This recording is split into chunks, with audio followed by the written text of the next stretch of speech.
مرحومین مومنین و مومنات، شہداء اسلام، علماء اعظام اپنے اپنے مرحومین کے لیے، مجلس کے منتظمین کے مرحومین کے لیے، ان مرحومین کے لیے جن کا کوئی فاتحہ پڑھنے والا نہیں، رحم اللہ من قرأ الفاتحہ۔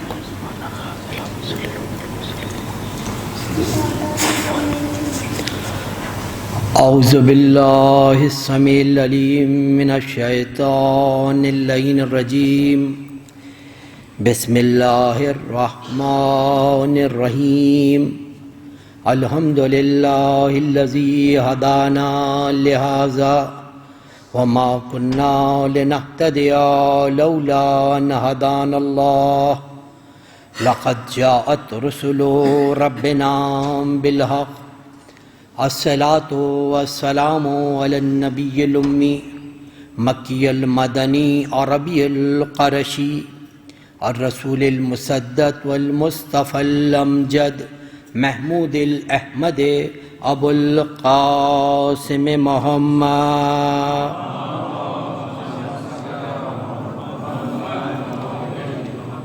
وأہل بیتہ الطیبین الطاہرین المعصومین المظلومین الذین اذهب اللہ عنہم الرجس وطہرہم تطہیرا۔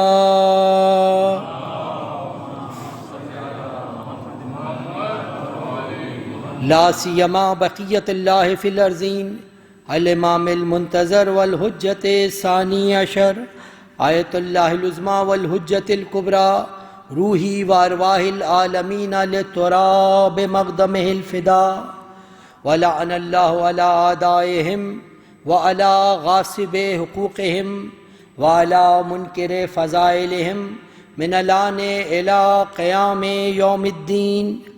اما بعد فقد قال اللہ سبحانہ وتعالی فی محکم کتابہ الحکیم وہو اصدق الصادقین وقولہ الحق، انما ولیکم اللہ ورسولہ والذین آمنوا الذین یقیمون الصلاة ویؤتون الزکاة وہم راکعون۔ درود بھیجئے وہاں۔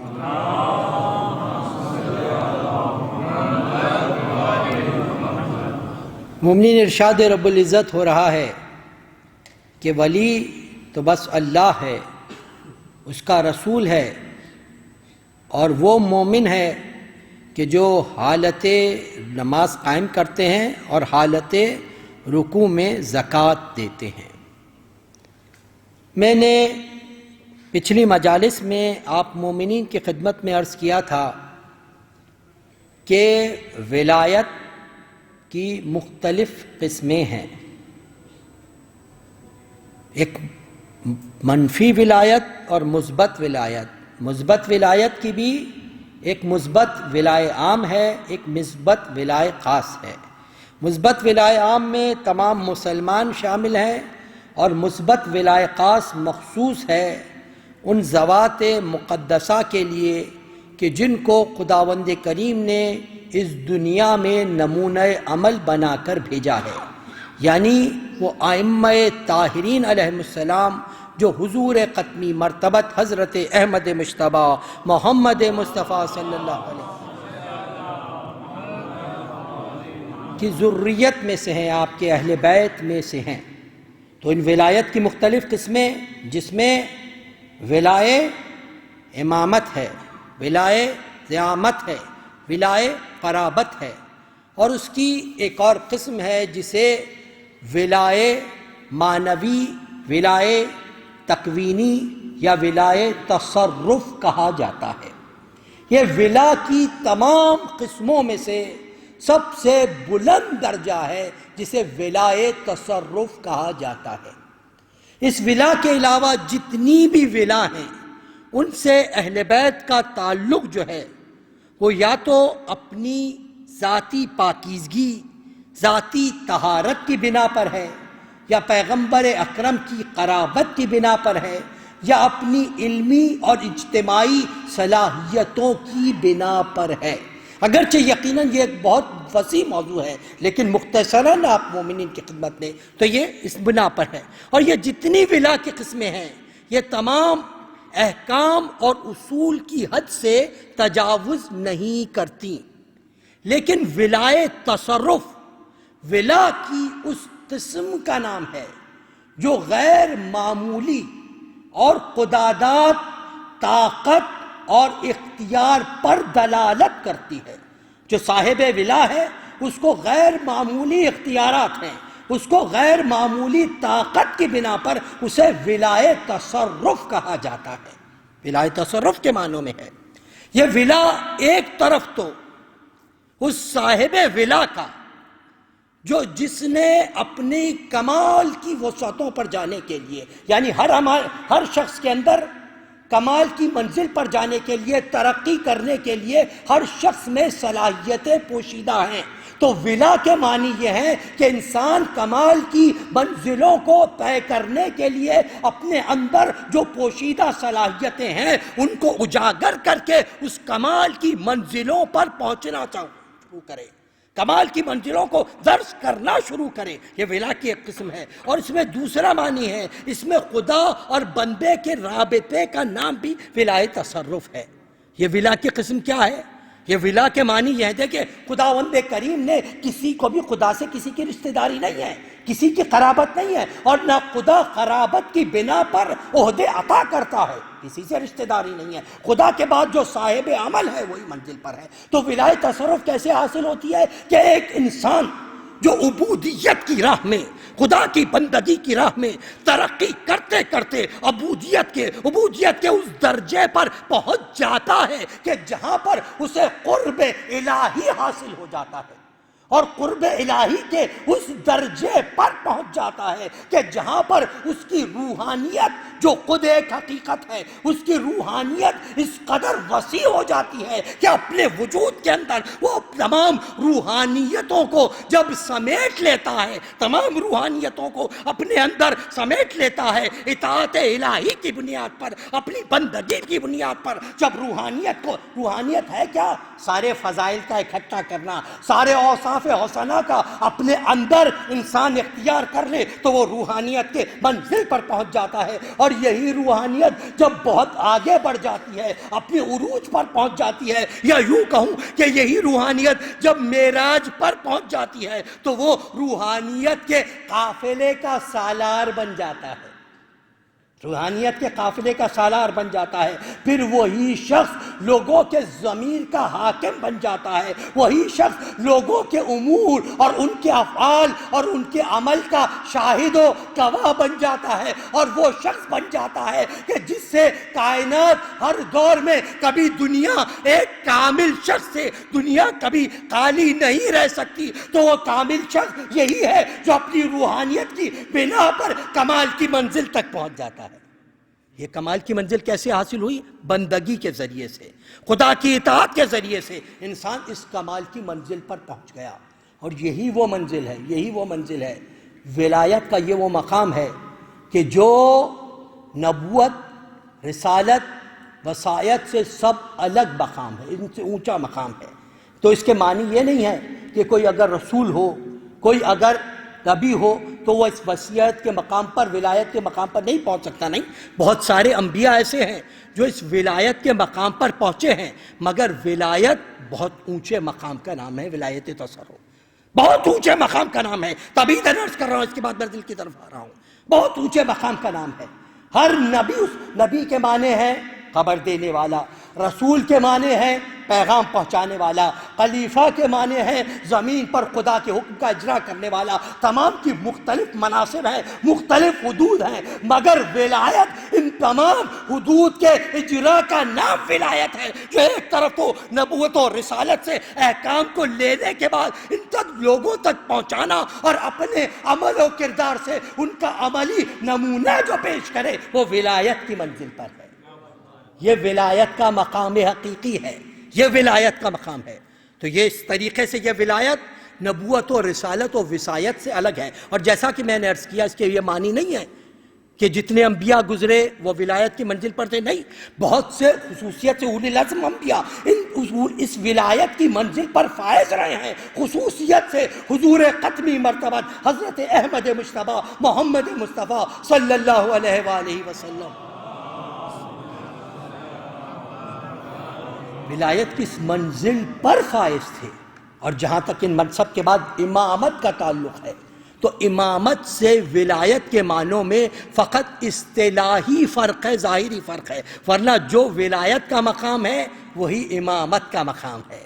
ایک لحاظ سے وہی منصب ولایت کہلاتا ہے، ایک لحاظ سے وہی منصب امامت کہلاتا ہے، بلکہ علماء نے کہا کہ ولایہ معنوی کا نام امامت ہے، کیونکہ امام کے معنی پیشوا کے ہیں، چاہے وہ پیشوا معاشی حیثیت سے ہو، سیاسی حیثیت سے ہو، چاہے دینی حیثیت سے ہو، ہر لحاظ سے پیشوا کا منصب امامت کی منزل پر ہے۔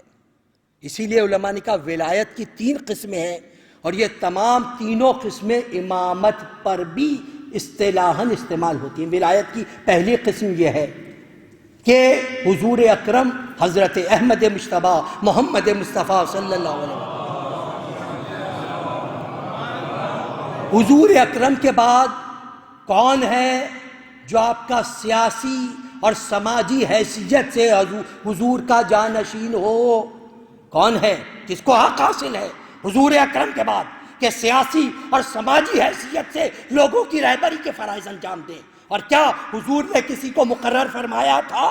تو یقیناً ہمارے پاس روایات موجود ہے تواتر کے ساتھ کہ حضور نے اپنی زندگی میں امیر المومنین حضرت علی ابن ابی طالب علیہ السلام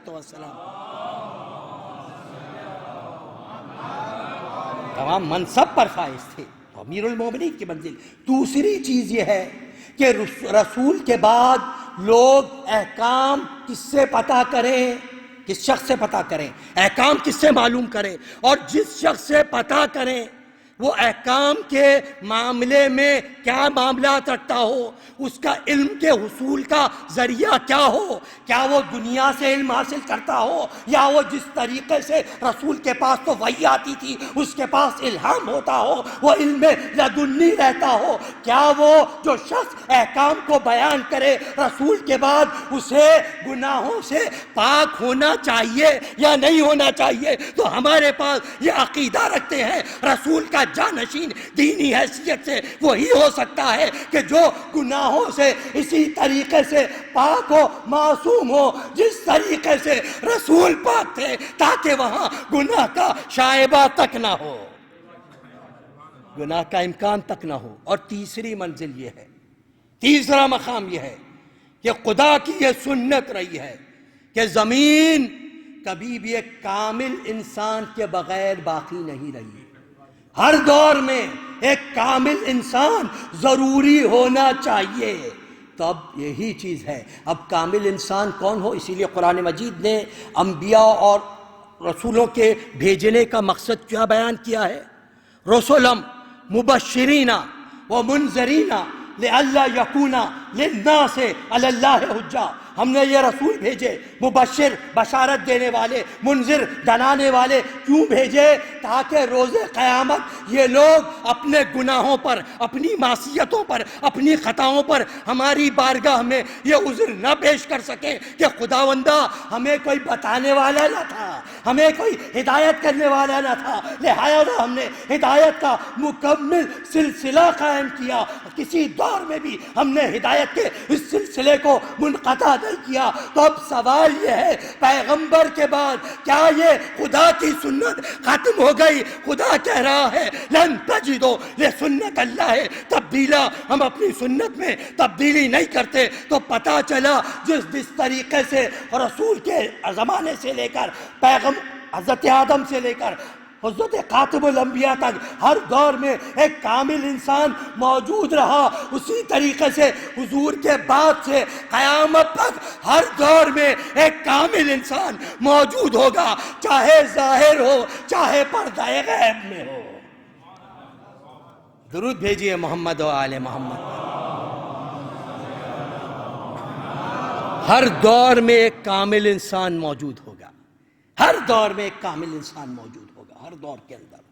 جس کے بغیر زمین اپنے مقام پر قائم نہیں رہ سکتی۔ تو یہی ولایت تصرف کی منزل ہے، جو ہر شے پر تصرف رکھتے ہیں۔ اور جب انسان اس ولایت تصرف کو سمجھ، یقیناً ایک بہت ہی پیچیدہ، اور اس پر علماء نے کتابوں کی کتابیں لکھی ہیں، ولایت تصرف کو سمجھنا اتنا آسان نہیں ہے، لیکن جو شخص اس منزل کو سمجھ رہے اہل بیت کا مقام کیا ہے، اہل بیت کا تصرف کیا ہے آل محمد کا، پھر اسے کسی مقام پر کوئی شک نہیں گزرتا، اس کا ایمان کامل ہو جاتا ہے کہ ہاں یقیناً یہ ہستیاں ولایت تصرف کا حق رکھتی ہیں۔ یہی وجہ ہے جس ہستی کا آج ہم ذکر کرنے جمع ہوئے ہیں، کسی نے پوچھا میرے مولا و آقا حضرت امام موسی کاظم علیہ السلام سے،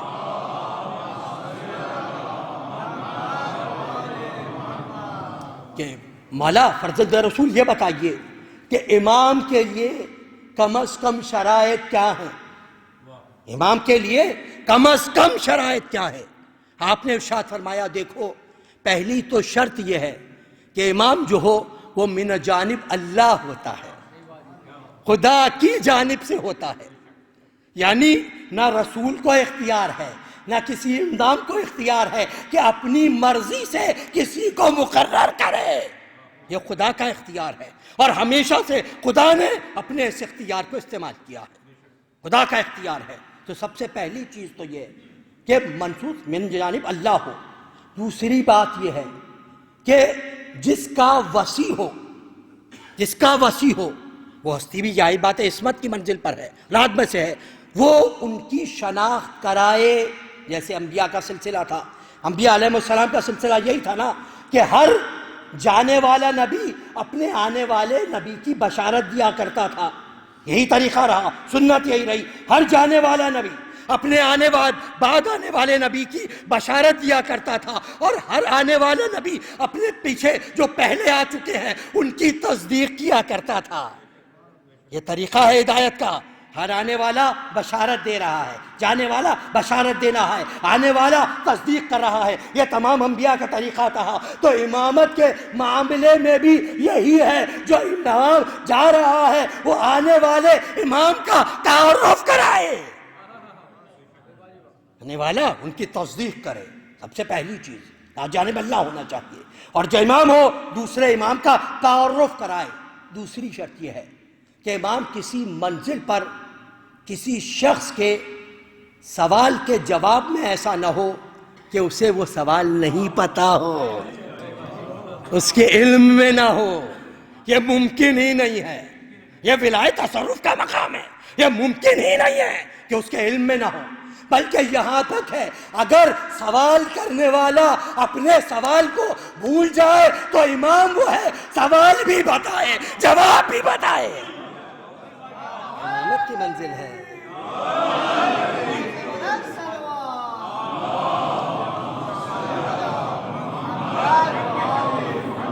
جو سوال بھی بتائے اور جواب بھی بتائے، اور تیسری چیز یہ کم از کم شرائط کہ وہ ہر زمانے کی، ہر قوم کی بولی کو جانتا ہو، جو لوگ بات کرتے ہیں ان سے آگاہ ہو، ان کو جانتا ہو۔ اور پھر آپ نے ارشاد فرمایا ابو محمد ہم تمہارے سامنے اس کی مثال دے دیتے ہیں۔ امام کی خدمت میں ایک خراسان سے ایک شخص آیا، امام سے عربی میں سوال کیا، عربی میں سوال کرنا شروع کیا، امام علیہ السلام نے اس کا جواب فارسی میں دیا، اور اس قدر فصیح و بلیغ زبان میں جواب دیا کہ وہ حیران رہ گیا، کہنے لگا میں نے فرزند رسول اس لیے آپ سے عربی میں سوال کیا تھا کہ مجھے یہ بات کا تھا کہ آپ فارسی نہ جانتے ہوں۔ آپ نے ارشاد فرمایا وہ امام ہو ہی نہیں سکتا جو کسی کی زبان سے آگاہ نہ ہو۔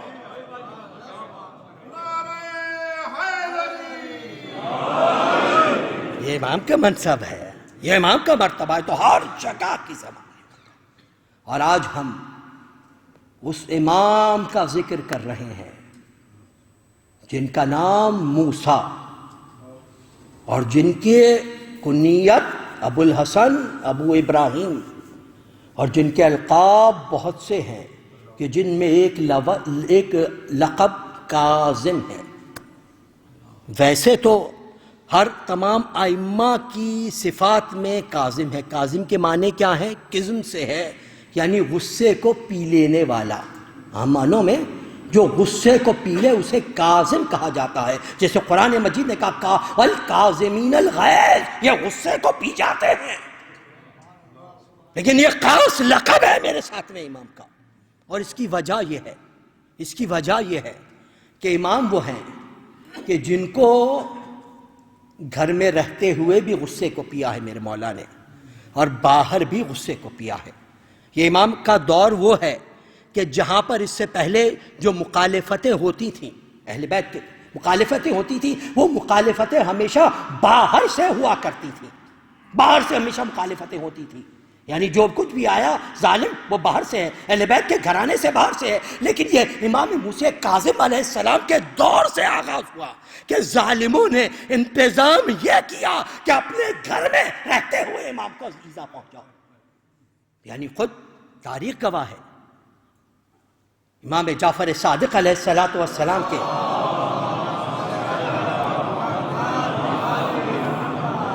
بڑے بیٹے جناب اسماعیل تھے، اور جیسا کہ اس زمانے میں عام لوگوں کے ذہن میں تھا کہ جو بڑا بیٹا ہو امامت وراثت میں اسی کو ملا کرتی ہے، تو لوگ یہ سمجھتے تھے کہ وہ امام کے بعد وارث ہوں گے، امامت کے درجے پر فائز ہوں گے، مگر ان کا انتقال امام کی زندگی میں ہو گیا، تو اس کے باوجود ایک طبقہ پیدا ہو گیا کہ جنہوں نے ان کے فرزند محمد بن اسماعیل کو اپنا امام سمجھا، قرار دیا۔ یہ تو ایک محمد بن اسماعیل کا مسئلہ۔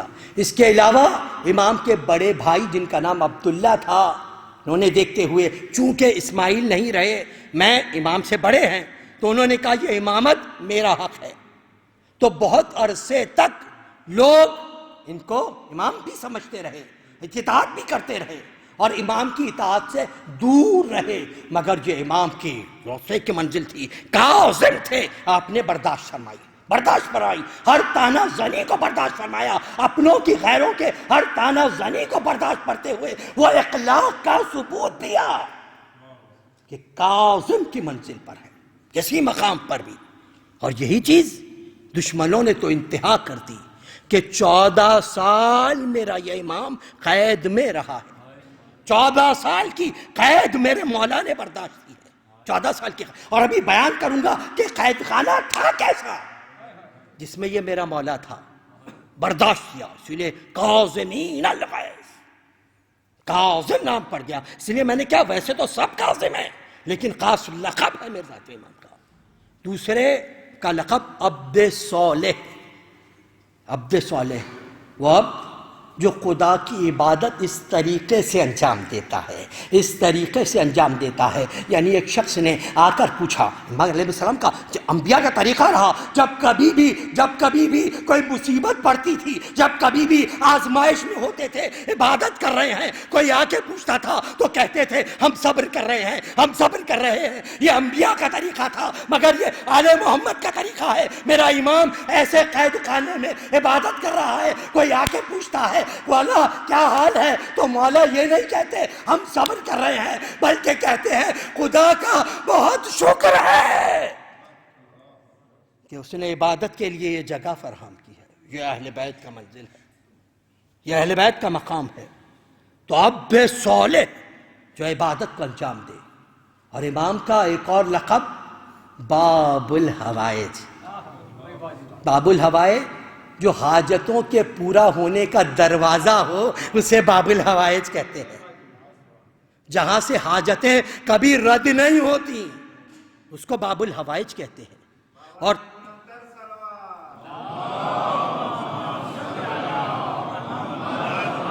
کبھی رد ہو کے نہیں پلٹتی۔ اور بڑا مشہور واقعہ ہے جس کو تمام، یعنی آج سے 30-40 سال پہلے کا واقعہ، جس کو تمام اخبارات نے بھی نقل کیا تھا کہ ایک شخص جو نابینا تھا وہ آیا ہے، اور آ کر اس نے امام علیہ السلام کی زری کو چھوا ہے، اور زری کو چھوتے ہی یہ کہتا ہوا نکلا، خداوند کریم نے مجھے صاحب قبر کے توسل سے میری بینائی دوبارہ عطا کر دی ہے، میری بینائی دوبارہ عطا کرتی ہے۔ جب لوگ آئے اور اس سے باقاعدہ، کیونکہ معجزے چھپا دیے جاتے ہیں، لیکن یہ ایک ایسی چیز تھی کہ جو اخبارات کی بھی ضرورت پڑی، لکھنا پڑا، اس کے پاس پوچھے کہ وجہ کیا تھی، یہ تھا وہیں کا رہنے والا تھا، اس سے پوچھا وجہ کیا ہے، کہا میری بینائی چلی گئی تھی، ڈاکٹروں کو دکھایا بغداد میں، انہوں نے کہا تیرا مرض لا علاج ہے، بینائی کبھی نہیں آ سکتی۔ جب مجھے مایوس ہو گیا ہر طرف سے کہ اب بینائی نہیں آ سکتی، تو میں اس در پہ آیا جہاں سے کوئی مایوس نہیں لوٹتا۔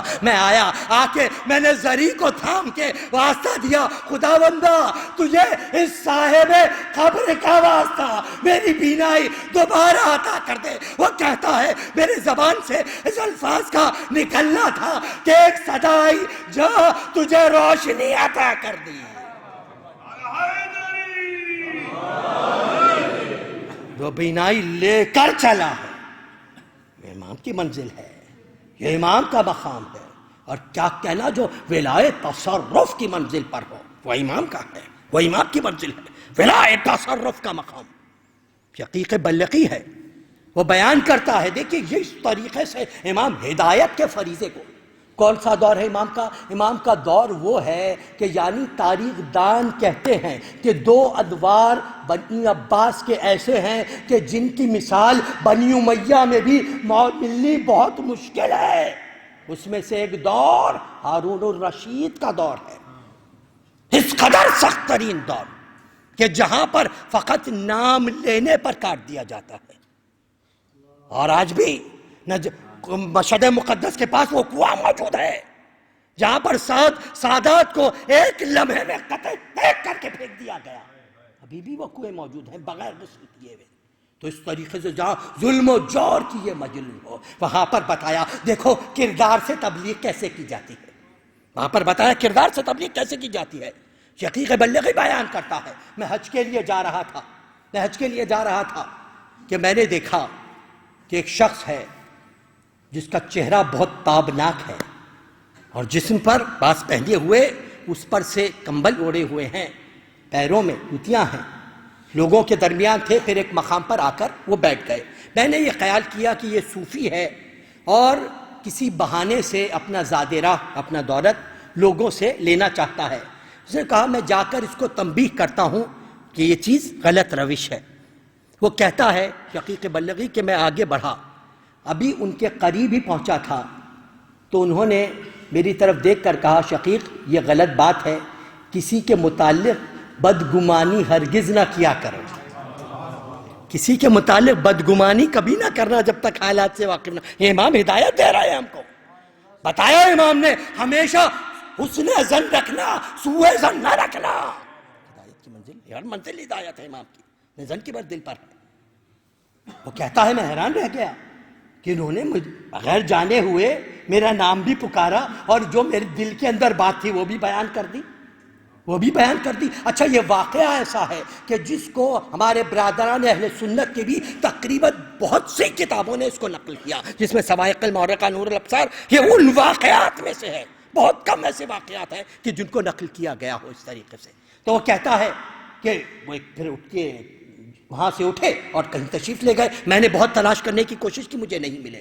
دوسری منزل پر ہم جب پہنچے ہیں تو پھر میں نے اسی صاحب کو دیکھا، اسی شخص کو دیکھا کہ وہ ایک مقام پر اس طریقے سے نماز ادا کر رہے تھے کہ آنکھوں سے آنسو جاری تھے، آنکھوں سے آنسو جاری ہیں، نماز ادا کر رہے ہیں۔ میں نے کہا کہ دل میں خیال ہوا کہ میں ان کے پاس جاؤں گا اور جا کے اپنا جو بدگمانی کی تھی میں نے اس سے معذرت طلب کروں، اور خدا سے بھی میں اس عمل کی معذرت چاہتا ہوں کہ میں نے بدگمانی کی۔ وہ کہتا ہے کہ میں ان کے قریب پہنچا، انہوں نے نماز تمام کی اور میری طرف رخ کر کے کہا اے شقیق بلقی، خداوند کریم جو توبہ کرتا ہے خداوند کریم اس کے گناہ کو معاف کر دیا کرتا ہے۔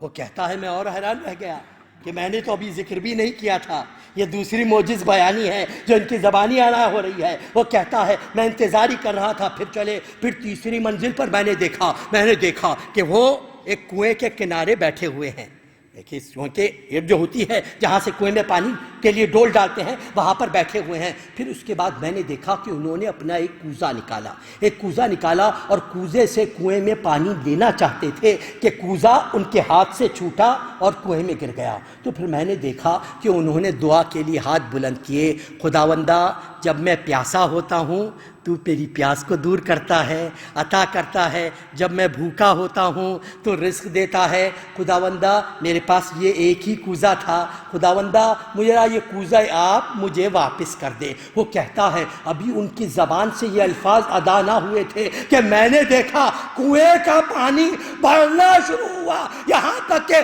اس سطح پہ آ گیا کہ انہوں نے ہاتھ بڑھا کے کنویں سے پانی کو نکالا، کنویں سے پانی کو نکالا، اور اس کے بعد اس پانی سے وضو کر کے نماز ادا کی۔ اور پھر میں نے دیکھا، عجیب منظر دیکھا کہ اس کے اندر جو پانی موجود تھا اس کے اندر انہوں نے ایک مٹھی ریت کو اٹھایا اور ریت کو اٹھا کر اس پانی کے اندر ڈالا اور اس کے بعد اس کو کھانا شروع کر دیا۔ میں آگے بڑھا، میں نے کہا سرکار مجھے بھی کچھ عطا فرمائیے، مجھے بھی کچھ عطا فرمائیے۔ انہوں نے وہ پورے کا پورا کوزہ مجھے دے دیا۔ وہ کہتا ہے جب میں نے اس میں سے چکا ہے تو ایک روایت کے مطابق وہ کہتا ہے وہ اتنا عمدہ ستو تھا کہ میں نے زندگی میں اس سے بہتر نہ پہلے کھایا تھا نہ بعد میں کھایا، اس قدر عمدہ ستو۔ اور پھر جب تک وہ میرے پاس رہا مجھے بھوک لگی ہی نہیں۔ پھر اس کے بعد منزل گزر گئی، خانہ کعبہ آ گیا۔ میں نے دیکھا کہ جب وہ طواف کر رہے ہیں تو ایسا لگ رہا ہے طواف کے ساتھ جب وہ تلبیہ بلند کرتے ہیں ان کے ساتھ زمین و آسمان سے تلبیہ کی صدائیں بلند ہو رہی ہیں۔ میں حیران ہوں یہ ہے کون؟ پھر جب آگے بڑھا، لوگ آگے بڑھے، ان کی تعظیم کرنے لگے۔ میں نے پوچھا یہ صاحب کون ہے؟ تو کسی نے کہا یہ موسیٰ ابن جعفر ابن محمد ابن علی ابن حسین ابن علی ہے۔ درود بھیجئے محمد والے۔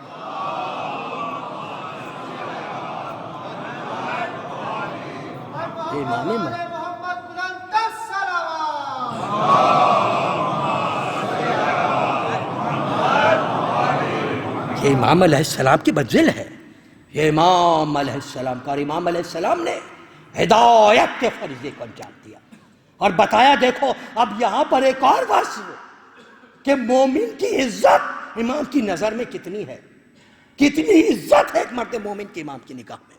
اس کے لیے امام نے خاص طور پہ اجازت بھی، علی بن یقین امام کا خاص ماننے والا ہے اور یقیناً بہت باصلاحیت آدمی ہے۔ اس کو موقع ملا کہ وہ ہارون کے دربار میں ایک اہم ترین عہدے پر فائز ہو جائے، مگر یہ امام کا ماننے والا ہے۔ امام علیہ السلام کے پاس آیا، فرزند رسول اللہ کیا حکم ہے میرے لیے؟ آپ نے ارشاد فرمایا ہاں جاؤ، جا کر اس کے دربار میں اس عہدے پر تم فائز دے رہے تم جاؤ، جا کر اوکی کرو۔ اور یہاں پر یہ وہ منزل وہ ہے کہ جہاں پر تقیے کا سخت ترین دور ہے، تقیے کا یہاں تک کہ اتنا سخت ترین دور ہے ہارون کا کہ اس زمانے میں لوگ امام کا نام تک نہیں لے سکتے تھے۔ نام لینا تو درکنار ہے، یہ تک نہیں کہہ سکتے تھے کہ معصوم نے یہ کہا، یہ تک نہیں کہہ سکتے تھے، بلکہ کچھ القاب تھے جن سے امام کو پکارا جاتا تھا، جیسے حاکم شام کے دور میں امیر المومنین کو خاص مقامات پہ ابو تراب نہیں کہتے تھے بلکہ ابو زینب کہہ کر پکارا جاتا تھا اس دور میں۔ اور اس دور میں بھی اتنا سخت ترین وقت تھا کہ امام کے ماننے والے امام کو 3 القاب سے یاد کرتے تھے، عبد صالح، عالم اور فقیہ، یہ 3 لفظ ملتے ہیں اس لفظ سے یاد کر، اتنا سخت تقیے کے منزل۔ تو آپ نے ارشاد فرمایا ہاں جاؤ، لیکن اس پر ظاہر نہ کرو کہ تم ہمارے ماننے والے ہو۔ اور کس لیے جاؤ؟ اس لیے جاؤ کہ دیکھو ہم منع نہیں کرتے ہیں، حلال سے روزی کمانے کو ہم منع نہیں کرتے ہیں، پیٹ پالو، حق ہے حلال سے روزی کماؤ، مگر مقصد یہ رکھو جانے کا کہ میں جو دولت کماؤں گا اس سے وہاں پر دربار میں جو لوگ اپنا حق رکھتے ہیں ان کو حق نہیں ملا، ان پر زیادتی ہو رہی ہے، میں اس زیادتی میں کمی کروں گا، ان کا حق دلواؤں گا۔ اور امام نے تاکید کی، دیکھیں یہ امام ہے، کہ فرمایا دیکھو ایسا نہ ہو کہ جو ہمارے نہ ماننے والے ہوں ان پر ظلم کرو، خبردار ہم کسی پر بھی ظلم کو جائز سمجھتے ہی نہیں ہے، یہ اہل بیت کا دعویٰ ہے، ظلم کیا جا رہا، خبردار کسی پہ ظلم نہ کرنا، مگر ہاں جو ہمارے ماننے والوں کے حقوق مارے جا رہے ہیں تم اگر جا کر ان کے حقوق دلا سکو اور ان کی سختیوں میں کمی کرا سکو تو تمہارا یہ ہارون کے دربار میں نوکری کرنے کا کفارہ ہوگا۔ تو اس طریقے سے امام نے اجازت دی، اور یہی امام کا ہدایت کی منزل ہے کہ اگر کوئی شخص بھی یہ چیز کرنا چاہے یہ مقصد رکھے۔ اسی لیے مشہور ہے کہ اللہ کے رسول حضور ختمی مرتبہ حضرت احمد مجتبیٰ محمد مصطفیٰ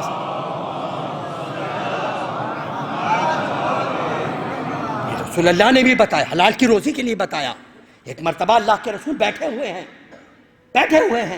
صحابہ کا بھی مجمع ہے کہ ایک جوان نظر آیا کہ جو ہاتھ میں بیلچہ لیے ہوئے مزدوری کے لیے جا رہا تھا، تو صحابہ میں بعض نے کہا کہ کاش اس کی یہ جوانی اللہ کی راہ میں صرف ہوتی۔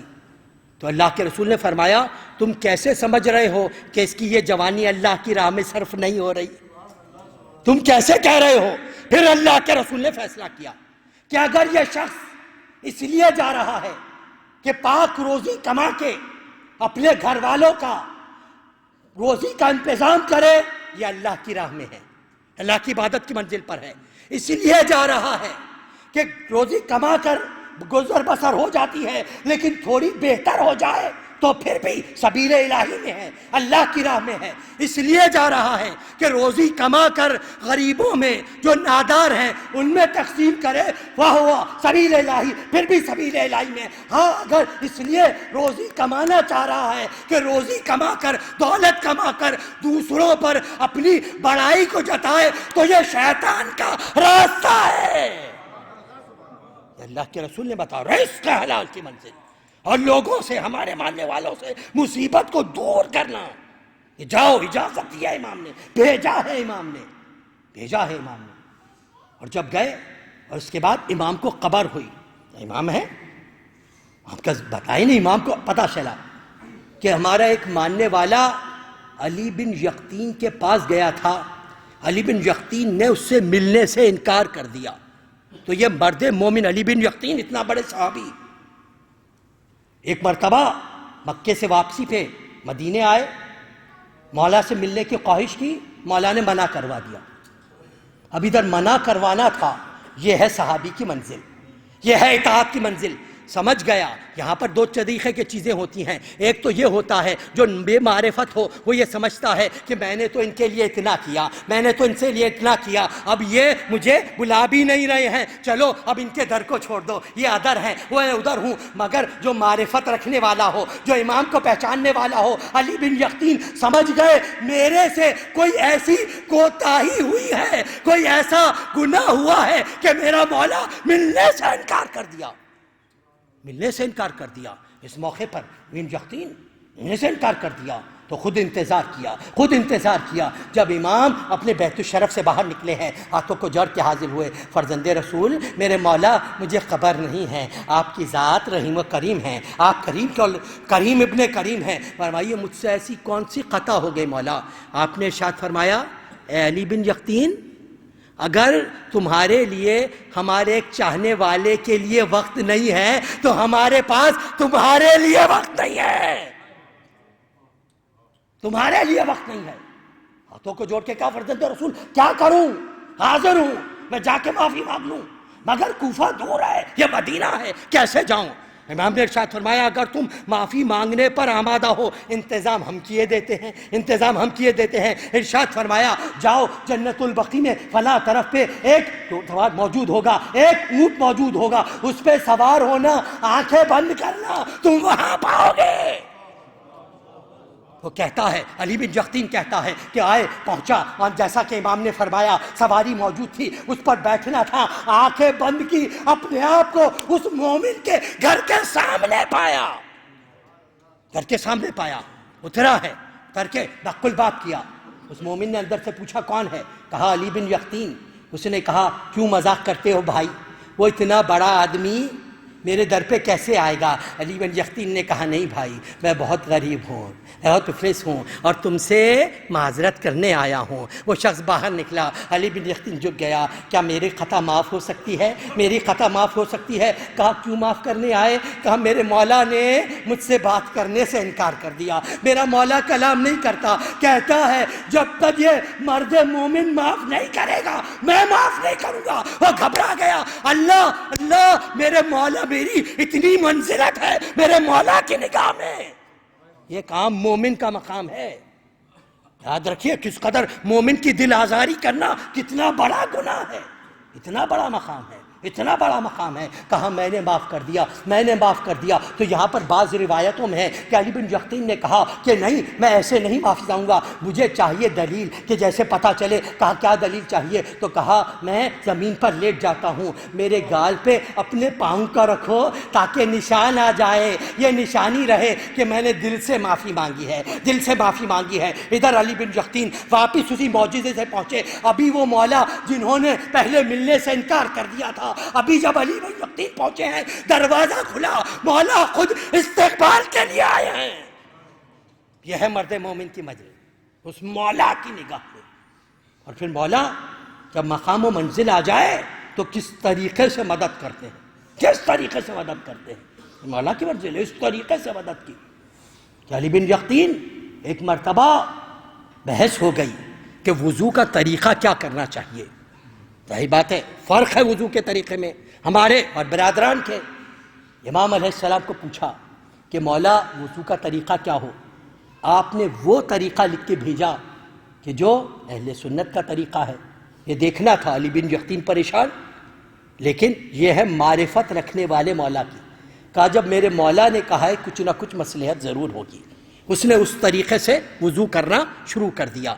یہاں پر ہارون کو کسی نے خبر دی تھی کہ جو علی بن یقطین جسے تو اپنا وزیر بنائے ہوئے ہے وہ تو خاص نمائندہ ہے ان کا، خاص دوست ہے ان کا، انہی طریقے سے اعمال انجام دیتا ہے۔ کہا یہ بات ہے؟ کہا ہاں اس طریقے سے انجام دیتا ہے۔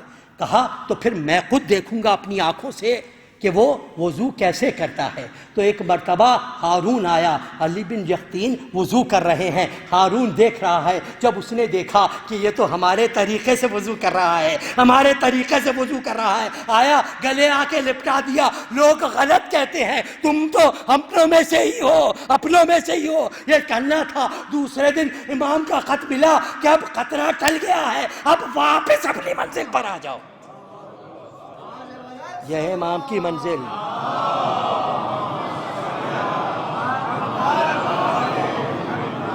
یہ امام کا تصرف کی منزل۔ اور کون امام؟ کون امام؟ جن کو ایسے قید خانے میں رکھا گیا، جس کی تفصیل ابھی بیان کروں۔ 14 سال میرا مولا قید خانے میں رہا ہے، یعنی امام مسیح کاظم کی امامت کا عہد سب سے زیادہ ہے۔ دو ائمہ ہیں، 35 سال عہد امامت ہے، امام مسیح کاظم اور امام علی النقی۔ 35 سال عہد امامت ہے، مگر اس میں سے 14 سال قید کی منزل پر ہے۔ اور قید خانہ بھی کیسا بیان کرتا ہوں۔ ایک مرتبہ ظالموں نے دیکھا، جب دیکھا کسی طریقے سے بھی، دیکھیے جہاں پر اہل بیت کے مصائب میں بھی، مصیبتوں میں بھی ان کے فضائل کیسے آیا ہوتے ہیں، کیسے آیا ہوتے ہیں۔ جب کہا کہ کسی طریقے سے ان کی عبادت میں خلل نہیں ہو رہا، ہم کردار پہ نعوذ باللہ دھبا نہیں لگا سک رہے، تو ایک ایسی عورت کو بھیجا گیا زندان کے اندر کہ وہ امام کے پاس جائے، امام کو اپنی طرف راغب کرے۔ روایت بیان کرتی ہے وہ عورت آئی، دیکھا امام سجدے میں ہیں، امام سجدے میں ہیں، وہ انتظار کر رہی ہے کہ یہ شخص سر سے سجدے سے اٹھائے تو صحیح، تو میں اپنے مدعا بیان کروں. جب دیکھا سر سجدے سے اٹھ ہی نہیں رہا ہے تو اس نے جھکی ہے. جھک کے دیکھا میں یہ دیکھوں تو صحیح یہ پڑھ کیا رہے ہیں, بول کیا رہے ہیں. تو وہ کہتی ہے جب میں جھکی تو میں نے دیکھا سبوہن قدوسن کی صدائیں بلند ہیں, سبوہن قدوسن کی صدائیں بلند ہیں. اور ایک مرتبہ مجھے لگا کہ آسمان کے دروازے کھل گئے ہیں, وہ یہاں سے یا اللہ کہہ رہا ہے, وہاں سے یا عبدی کی صدائیں آ رہی ہیں. اے میرے بندے, اے میرے بندے, اس نے جو یہ منظر دیکھا سجدہ خالق میں جھک گئی, سجدہ خالق میں جھک گئی. ادھر امام سجدہ ریز ہے, ادھر وہ عورت سجدہ ریز ہے, سجدہ میں زندگی گزر گئی. جب دوسرا دن ہوا عاقب کے آپ لوگ آئے, انہوں نے کہا آ کر دیکھے تو صحیح, آ کر دیکھے تو صحیح اس نے رغبت دلائی یا نہیں دلائی. اب جو زندان کا دروازہ کھولا تو کیا دیکھا, ادھر امام سجدے میں ہے, ادھر یہ کنیز سجدے میں ہے, کنیز سجدے میں ہے. اس کو زبردستی اٹھایا گیا, زبردستی اٹھایا گیا, اٹھا کے بھرے دربار میں لایا گیا. ظالم یہ سمجھ رہا ہے میں بدنام کر رہا ہوں. بھرے دربار میں ہارون سے پوچھا اے بتا تو نے کیا کیا. کہا میں کیا کروں, میں جب پہنچی ہوں میں نے یہ خیال کیا وہ سجدے سے سر کو اٹھائیں تو میں مدعا بیان کروں, مگر جب انہوں نے سجدے سے سر کو اٹھایا ہی نہیں تو میں نے دیکھا وہ ایسا بندہ ہے جب وہ اللہ کی ذکر کرتا ہے, تسبیح کرتا ہے, آسمان و زمین ہر شے تسبیح کرنے لگ جاتی ہے. میں نے اس سے زیادہ خدا کا عبادت گزار بندہ دیکھا ہی نہیں. یہ عبادت کی منزل ہے, یہ عبادت کا مقام ہے. اور یہیں پر امام کی منزل پر ولایت پہ عرض کروں, دیکھیے یہی فرق ہے امامت نبوت میں اور امامت میں. حضرت یوسف علیہ السلام اپنے دامن کو تو بچا سکے تھے مگر زلیخا کو ہم نوا نہیں بنا سکے. یہ امامت کی شان ہے, دامن کو بھی بچایا, جو آنے والی تھی اس کو بھی عبادت گزار بنایا, اس کو بھی عبادت گزار بنایا. اور یہ امام کی منزل اور امام کا آخری درس, اور اس کے بعد آپ کے لیے دعا. آخری درس کی منزل, امام قید میں رہے اور امام کا یہ اتوار تھا کہ سخت سے سخت ترین ظالم کی قید میں امام کو رکھا گیا. لیکن ہر ظالم تھوڑے دن بعد, جیسا کہ جعفر بیان کرتا ہے, بصرے کا حاکم ہے, اس کی قید میں امام کو رکھا گیا. 1 سال گزر گیا. ہارون نے پوچھا کہ تم ان کو اذیت دے رہے ہو, تو جعفر نے لکھا میں ایسے شخص کو کیا اذیت دوں جو دن کو روزے سے رہتا ہے, رات کو عبادت میں مشغول رہتا ہے, جو ایسا با اخلاق ہے, اس ظلم کے باوجود, اس زیادتی کے باوجود سوائے کلمہ خیر کے ہمارے حق میں کچھ کہتا ہی نہیں ہے. یہ امام کے اخلاق کی منزل تھی. لوگ رغبت ہوتی چلی جا رہی تھی, لوگ آتے چلے جا رہے ہیں. دیکھ کر خصوصیت سے جب ایک دربار میں امام علیہ السلام ایک شخص کی قید میں رہے, ایک عرصے بعد وہ بھی امام کا محب بن گیا, تو اس نے یہ خیال کیا, دیکھیے امام کیا ہدایت دے رہے ہیں, اس نے یہ خیال کیا کہ میں امام کو کسی پرفضا مقام پر لے جاؤں. کیونکہ جو ظاہر بات ہے اس زمانے میں بھی ہوتا تھا کہ جو جیلر ہو اس کو اختیار ہوتا تھا کہ اگر کوئی اس قیدی کو چھڑانے کی کوشش کرے تو اس کے تحفظ کے لیے تم انہیں کہیں لے جا سکتے ہو. تو اس نے امام کی بہتری کے لیے امام علیہ السلام کو لیا, اور لینے کے بعد جیل سے نکال کر بغداد کے ایک بڑے گھر کے اندر امام کو لے آ کر رکھ دیا, امام کو بٹھایا اور وہاں سے چلا گیا. دوسرے دن جب وہ آیا ہے تو اس نے امام نے آ کر پوچھا کہ مولا آپ کو یہاں پر اذیت تو نہیں ہوئی؟ آپ نے ارشاد فرمایا مجھے یہاں آ کے راحت کیا ملی ہے. وہ پریشان ہو گیا, فرزند رسول آپ اس قید خانے میں تھے, اس قید خانے میں تھے, اور یہاں پر یہ کھلی فضا ہے, کھلا کمرہ ہے, کھلی تمام چیزیں ہیں, آپ نے ارشاد فرمایا یہ سب کچھ صحیح ہے, مگر اس جیل خانے میں تمام صعوبتیں تھیں، مشکلیں تھیں، مگر ایک چیز نہیں تھی۔ یہاں پر تمام سہولتیں ہیں مگر ایک چیز ہے، اس ایک چیز کی وجہ سے ہمیں زندان زیادہ پسند ہے، اور وہ چیز کیا ہے؟ آپ نے ارشاد فرمایا یہاں پر اطراف میں ہمارے کانوں میں گانے کی آواز آ رہی ہے، وہ گانے کی آواز ہمیں اتنی اذیت دے رہی ہے کہ ہمیں ہارون کا قید خانہ پسند ہے۔ یہ امام بتا رہے ہیں، یہ تزکیہ نفس کی منزل ہے۔ امام بتا رہے ہیں جہاں پر غنا ہو، جہاں پر گانا ہو، امام کو زندان زیادہ پسند ہے اس جگہ سے، گانے کی آواز نہ آئے، گانے کی صدا گانے آئے۔ تو امام علیہ السلام اس کے ذریعے یہ پیغامات دے رہے ہیں۔ اور مومنین، کون امام؟ کیسا امام؟ کیا منزلت ابو یوسف؟ آخری بات اور آپ کے لیے تو ابو یوسف بیان کرتے ہیں، امام ابو حنیفہ کے شاگرد ابو یوسف اور عبداللہ بن حسن، کہ ہم نے ایک دن کہا کہ ہم جائیں اور فرزند رسول کے دیکھیں کہ ان کی علمی جہد کتنی ہے، علم کے کس منزلت پر ہیں۔ وہ کہتے ہیں ہم قید خانے میں پہنچے تو کچھ دیر میں جو زندان بان تھا وہ اپنی ڈیوٹی ختم کر کے جانے لگا، تو اس نے کہا فرزند رسول اگر آپ کو کچھ کام ہو، کوئی چیز درکار ہو تو مجھے بتا دیجئے، میں صبح آتے ہوئے وہ چیز لیتا ہوا آؤں گا۔ امام نے ارشاد فرمایا مجھے تجھ سے کوئی کام نہیں ہے، خدا تیرا بخیر کرے۔ وہ چلا گیا۔ اس کے جانے کے بعد امام نے فرمایا کہ دیکھو یہ مجھ سے کہہ رہا ہے کہ آپ مجھے بتا دیجئے کل میں لیتا ہوا آؤں گا، اس کو خبر ہی نہیں ہے، یہ رات تو اس کی آخری رات ہے، یہ رات تو اس کی آخری رات ہے۔ یہ بات سننی تھی۔ وہ کہنے لگے ہم تو ان سے کام کا پتہ کرنے آئے ہیں، یہ تو غیب کی خبریں دے رہے ہیں۔ تو روایت بتاتی ہے وہ دونوں گئے اس شخص کا جس کا امام نے بتایا تھا اس کے گھر کے سامنے جا کر رک گئے، گھر کے مقام پر رک گئے کہ دیکھیں تو تحقیق تو کریں کہ امام نے جو کہا ہے وہ صحیح ہے بھی یا نہیں ہے۔ انتظار کرتے رہے یہاں تک کہ آدھی رات کے وقت اس کے گھر سے رونے کی صدا بلند ہوئی۔ پتہ چلا کیا ہوا؟ کہا اس شخص نے انتقال کیا ہے۔ یہ ہے تصرف کی منزل، یہ ہے امام کا تصرف کا مقام۔ بس ارباب عزا، وہ میرا امام جو 14 سال قید میں رہے، سب سے آخر میں وہ ملعون شندی بن ساحق کی امام کو قید میں دیا گیا۔ اور ارباب عزا سن سکتے ہیں قید خانے کے لیے لکھا ہے میرا مولا آخر میں جس قید خانے میں رہا ہے اس قید خانے اتنا چھوٹا تھا کہ امام پیر پھیلا نہیں سکتے تھے۔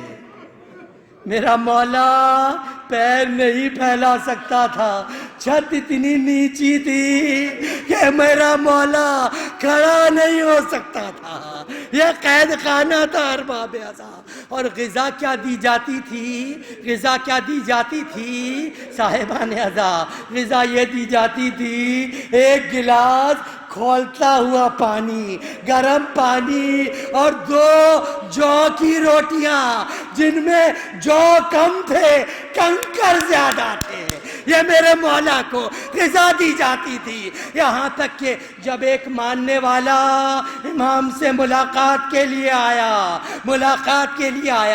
ارمان سے کہا اس نے کہا ہم ملاقات تو نہیں کرا سکتے۔ اس نے کہا اچھا اتنی اجازت دے دو میں اپنے مولا کو دیکھ لوں۔ کہا ہاں یہ سوراخ ہے، اس سے تم اپنے مولا کو دیکھ سکتے ہو۔ وہ شخص آیا، اس نے اتنے چھوٹے کمرے میں دیکھا مگر اسے مولا کہیں نظر نہیں آئے۔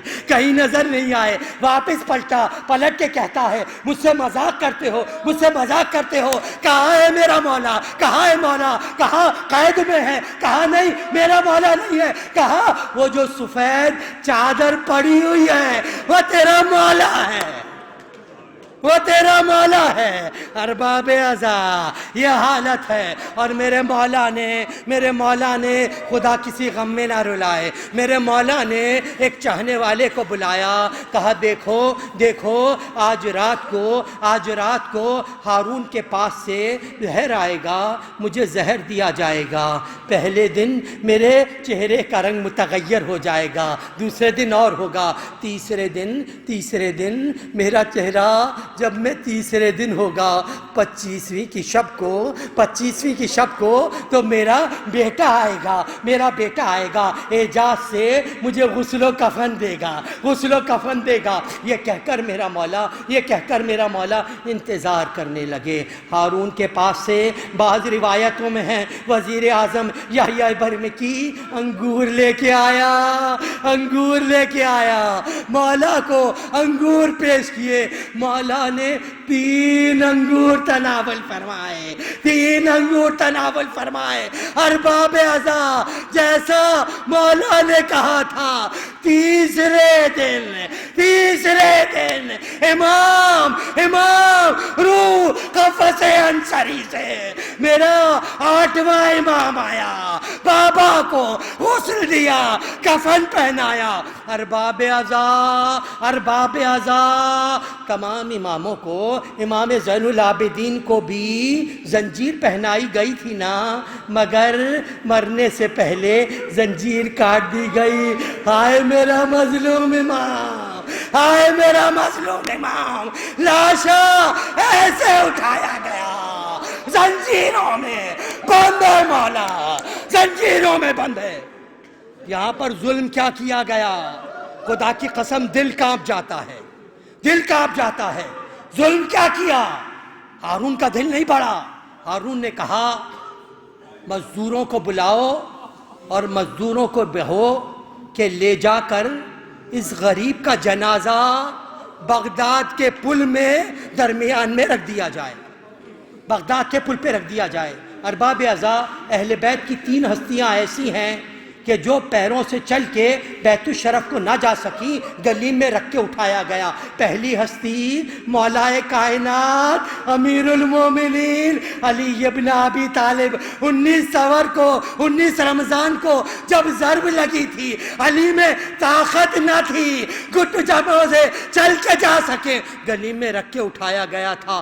دوسری ہستی یتیم حسن قاسم، جب قاسم نے آواز دی تھی یا امہ ہو ادرکنی، حسین ادھر سے چلے تھے، عباس ادھر سے چلے تھے، باگڑ میں خون سے رن کی زمین لال ہو گئی، دولہا کی لاش گھوڑوں سے پامال ہو گئی، پامال سمے اسپا ہو گئے۔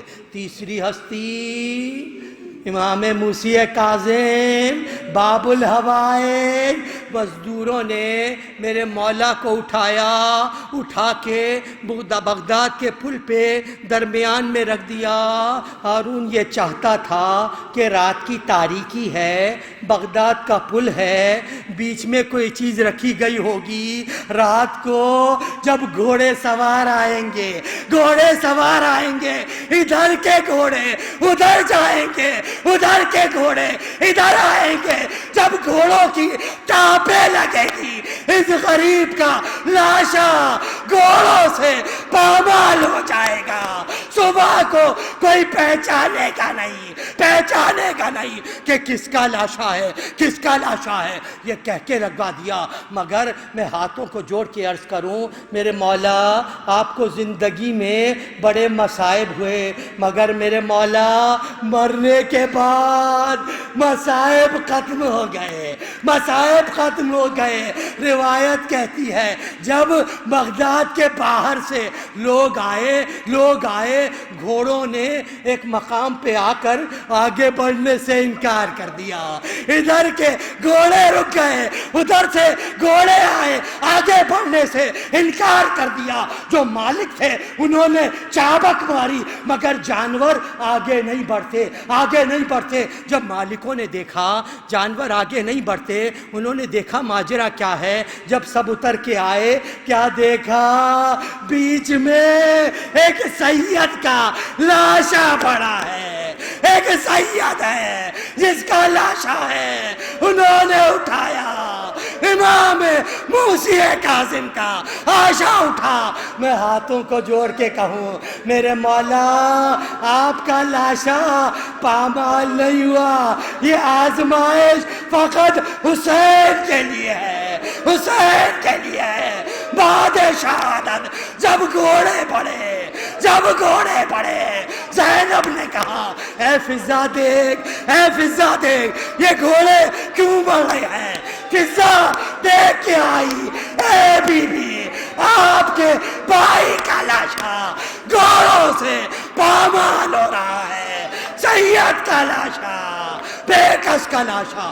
بس ارباب ازا مصائب تمام ہیں، مگر میرا دل چاہتا ہے میں زیادہ مصائب نہیں پڑھتا، مگر دو جملے سن لیجئے۔ میں معصومہ قم سے عرض کروں، بی بی آپ کے بابا نے شہادت پائی، آخر وقت آپ بابا کو دیکھ نہ سکیں، مگر بی بی آپ مدینے میں تھی نا، کسی نے تماچے تو نہیں مارے، کسی نے دلاسا تو نہیں دیا، تماچے تو نہیں مارے، مگر ہائے مجھے ایک بچی یاد آ گئی، مٹی بیان کرتا ہے، خولی بیان کرتا ہے، جب خیمے جل چکے میں پہنچا، میں نے دیکھا سارے خیمے جل چکے، میں ایک خیمے میں داخل ہوا، میں نے دیکھا خیمے کے کونے میں ایک کمسن بچی کھڑی ہے، اس کے کانوں میں دو چھوٹی چھوٹی بالیاں ہیں۔ جب بھی کوئی شقی اس بچی کے قریب جاتا ہے، بچی کہتی ہے اے ظالم میرا بابا مارا گیا، میرے بابا نے بڑی محبت سے پہنائے تھے، یہ گوشوارے رہنے دے، یہ بندے رہنے دے۔ وہ ظالم ہٹ جاتا ہے، مگر خولی کہتا ہے میں آگے بڑھا، سکینہ نے کہا یہ میرے بابا نے پہنائے تھے، ان گوشواروں کو رہنے دے، مگر خولی کہتا ہے کس منہ سے کہوں، خولی کہتا ہے میں آگے بڑھا۔ سکینہ نے اپنے ننھے کانوں پر ہاتھ رکھ دیے، خولی کہتا ہے میں نے اپنے سرطان سکینہ کے کان پہ رکھ کے جب کھینچے خون کا فوارہ، ہائے سکینہ۔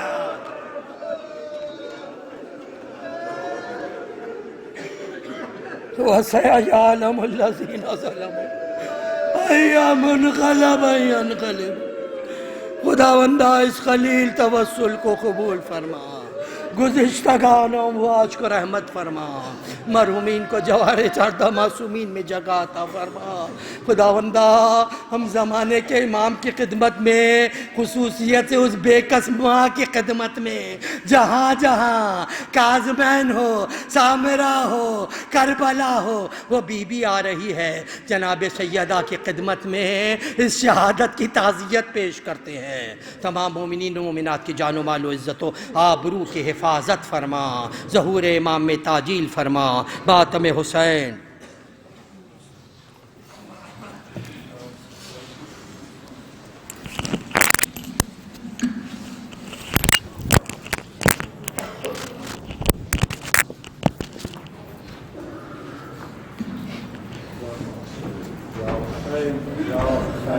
یا حسین